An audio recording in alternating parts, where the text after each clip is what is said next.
Oh wow, guys, look at this. I just got done with the last short. And you can see this dragonfly nymph right here it's just molted, and its wings are actually drying out, expanding and drying out like a butterfly or a moth's. So that is absolutely awesome. This is actually the first time I have seen stuff like this happen, so this is also, I mean, this is so cool to see. So yeah. Wow.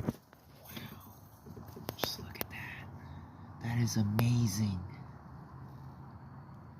That's so cool. Alrighty, see you guys later.